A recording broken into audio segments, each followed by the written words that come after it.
Yes, people, welcome back to the channel and welcome back to another match reaction. Hit that like button, make sure you're subscribed, do all of that stuff before we get into it. And before we get into it, just a message off the back of the last week.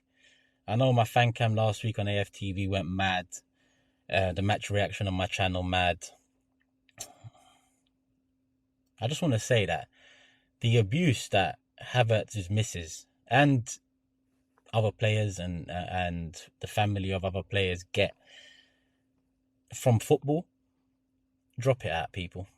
If you're one of those people that go and message or go and take the time out of their day to perform an act that there is literally zero to gain, I have to ask myself, are you sick in the head? Is that the gain? That you send a message like we've seen sent in the past week and you get some sort of satisfaction out of it? Because that's the only possible explanation, and that explanation means you're gone up here. There is no possible gain to be thinking to do something like that, let alone doing it. I need to get this in because people will link the noise around my fan cam or match reactions or something I say to a player or players getting abused or family members getting abused. None of my people that watch this should be like that. Now, I'm sure there are people watching this that have done such a thing in the past, maybe not the past week. I'm sure there are young fans that don't understand the impact of said messages. But it's disgusting. This is football or sport. This is coming from someone who's fully invested, emotions fully in. Learn how to switch off, learn how to take a step back, learn that there are far greater things in life than football.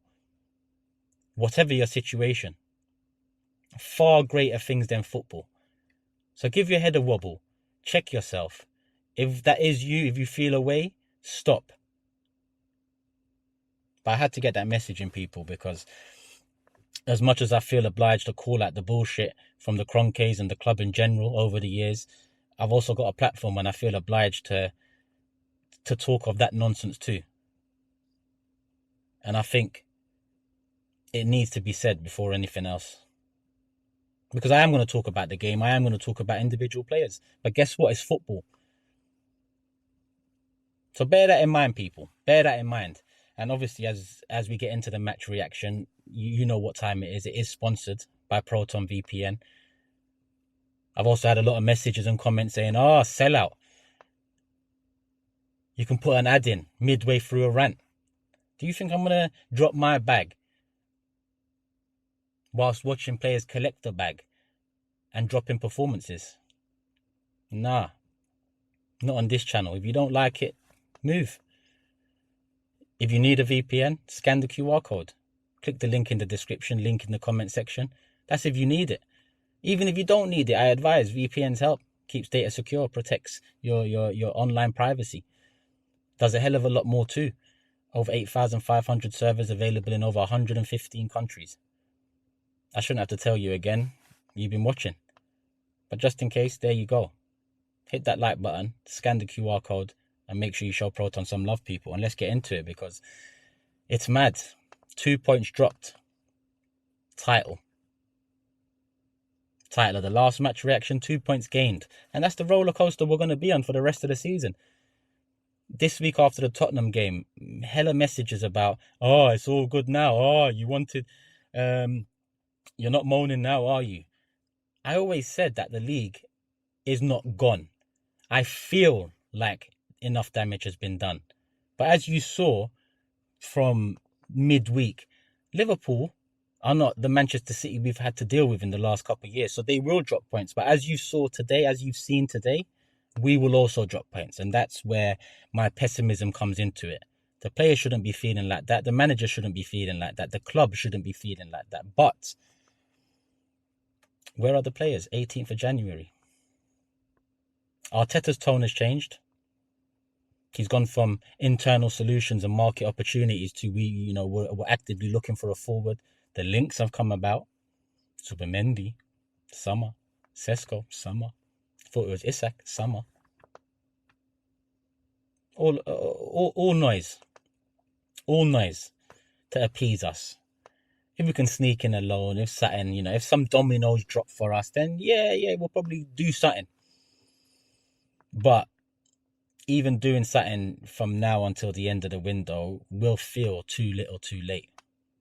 Considering one door's closed with the FA Cup, one door's half open with the first leg at the Emirates not going our way. You could say it's less than half open. And I'd agree. And the Premier League, the door opened a bit on Wednesday night. And what did we do on Saturday? We walked up to the door and closed it a little bit more. Closed it that little bit more. And I was like, 90 minutes in Brentford, I'm looking at it like, come on, just hold this, Brentford, hold this, and let's make it 2 points come Monday. But a sub wins it for them. Darwin Núñez off the bench. 2 goals. Harvey Elliott off the bench. Instrumental in both those goals. Who would have thought it? 2 men off the bench helped see that game off. Salah, not his usual self. Szoboszlai working hard, unlucky with a couple efforts. Didn't seem like it was going their way, but they pulled through. We've seen us do that. Trossard's done that for us many times. But Trossard's a starter now. And in the last 10 minutes, when it's 2-2, and you're looking at Aston Villa bringing on Duran for Watkins, and then when there's 5 minutes to go and you're looking at them bring on Leon Bailey at 2-2 at the Emirates, disrespect. He went for it. And he had the tools to try and go for it or be confident in trying to go for it. Whereas we bring on Sterling. We bring on Sterling. The last 10 minutes was literally pass, move, go out to the right, hope that Saka's there. That's what it felt like. We went to the right hand so many times in that last 10 minutes. It just felt like we was hoping Saka would pop up out of nowhere and do something. But when they got there, they realised, shit, there's no Saka. Shit, it's Sterling, Partey, Odegaard. Shit, that ain't it. That ain't it. Odegaard, what's he on? What's he on? Shit's hitting the fan, and I'm seeing Lewis Skelly in the 8, occupying the attacking midfield spaces, wanting the ball, getting the ball, beating the man, threading a pass or two through, attempting, trying. Odegaard seemed shy. Didn't actively look for the ball, and when on the ball, didn't actively try and make something happen. He was far too happy keeping it safe. And that's a big problem for us. How we, in the last 5, 10, 15 minutes of games, not just this one this season, there's been quite a few. How are we in the last 5, 10, 15 minutes and we're not throwing the kitchen sink at it? It feels like we ain't got a kitchen. Because that sink is never being thrown. And in my opinion, that's a sign of a great team, a champion, a team hungry. But far too often, I even go back to Ipswich, 1-0 up at the Emirates. We're bringing the ball into the corner flag. Ipswich. Make it make sense.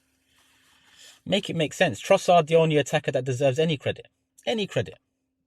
Beating his man consistently, 2 great balls in, assists. And listen, as much as he deserves credit, more so than any other, he had a chance to win it. You might want Martinelli there for, a right footer inside out. But Trossard's our best finisher.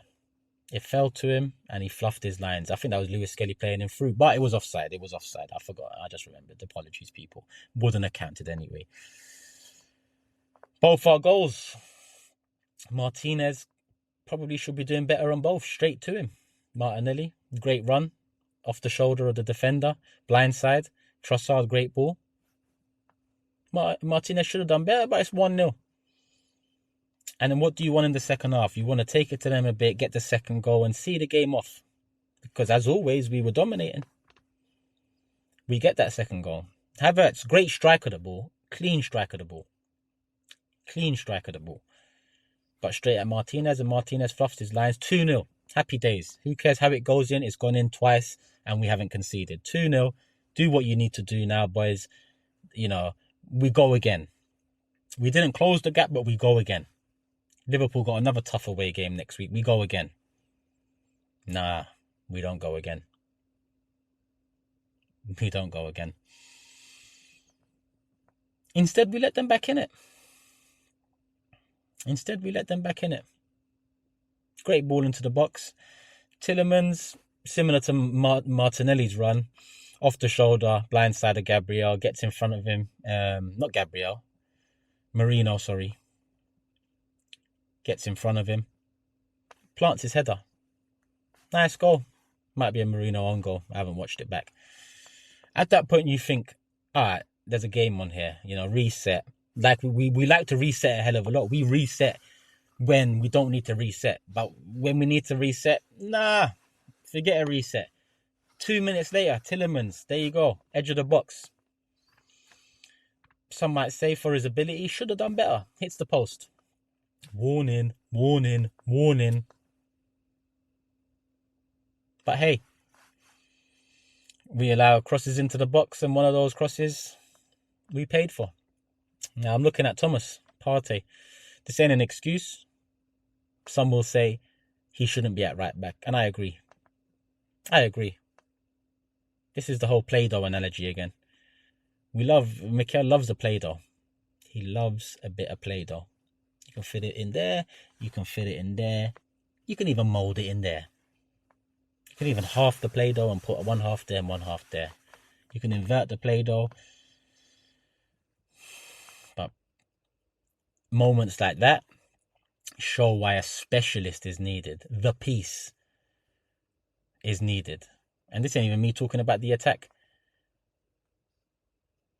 But he's a footballer. He's on a hell of a lot of money. And he was weak and timid in that duel. I dare call it a duel because with Watkins, it's like Thomas Partey switched off, expected Havertz to get the ball. And then when he realised, shit, he didn't, it's far too late. Watkins with a great finish. 2-2. And then, yeah, we had the disallowed goal. It did hit off Havertz's hand. People are still debating it online. I mean, how can you, even if your eyes are not seeing that it's hit his wrist, look at the flight of the ball. The ball wouldn't hit someone's hip and go back upwards and loop over the diving keeper. It hits his wrist. I'm not blaming him for it. What I will look at Havertz for is the two crosses. And I mean, I'm being nice calling them crosses. He had a bit of space on that left-hand side, and actually, one of them wasn't even a cross. One cross went high, wide, not at all handsome. And then the other one, he was in space. One touch out, cross it. That one touch out, my God. And this was in crunch time. This is when there was a bit of space in front and you're saying, go. Attack that, get the ball in. Attack what? Get the ball where? That should have been the questions. That ain't the first time I've spoken on him. Won't be the last time. Any players deserve credit? I mean, Gabriel, again. Lewis Skelly, again. Getting tired. David Raya, did he have much to do? Nah. Did what he had to do. Not at fault for either goal. It is what it is. Gabriel, Miles, Lewis Skelly, Declan Rice, again. That's a man that's trying. Whatever you may think of his technical ability or his passing between the lines, he gives it 100. Is he fully fit? Probably not. But this is where our squad is at right now, people. This is where our squad is at. Liverpool bring off players on the bench. They win the game for them. Aston Villa bring 2 players off the bench in the last 10 minutes that will be starting for Arsenal Football Club right now. Make sense of that, please, people. If you can, let me know in the comment section. But I doubt you can. Because if you can, you're another that needs to give their head a wobble. Arsenal Football Club shouldn't be in this position. Mikel Arteta shouldn't be in this position in year 5. Especially when you look how the dominoes have fallen this year with Declan Rice. I mean, with Manchester City not living up to expectation. Liverpool, a couple moments in December, we saw them drop back-to-back points. We didn't capitalise. Couple moments now in January, we've seen them drop back-to-back points. And we didn't capitalise. Okay, yesterday I could have sat here and say we capitalized. I did on my match reaction. Today, back to square one, as they say. Back to square one. You lot might have been expecting a fiery match reaction. You got a tired one. You got a tired one. The amount of bullshit I've got off the back of the fan cam and match reaction last week, I'm tired. I don't understand. I put things in a way where I believe I'm not too harsh. I'm just laying out the facts. And the facts are this club have gone 18 days into January and not come close to bringing anyone in. The manager told us we were light at the start of the season before January and we're still not close to signing anyone 18 days in. Now, some say the manager's crying for help with a few of his comments. Maybe. But like I said, whether you're a fan of Arteta and you want him in, or whether you're fed up and you want him out, look at the ownership. Look at the ownership. That's all, people. Like I said, apologies if you expect the fiery one. What's next? Zagreb. Champions League. We'll probably win that one and forget about this one. And after that win, I'll be getting messages again saying, oh, you believe now.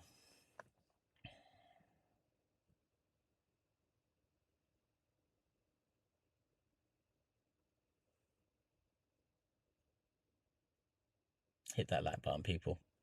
Make sure you're subscribed. Scan the QR code. Show Proton some love. And I'll be back for OGs. Probably Monday. And Forever Arsenal. Probably Monday. So yeah. 2 points dropped after 2 points gained. Some roller coaster. I know I'm getting off it and saying what a shit ride, but there's still a little way to go, people.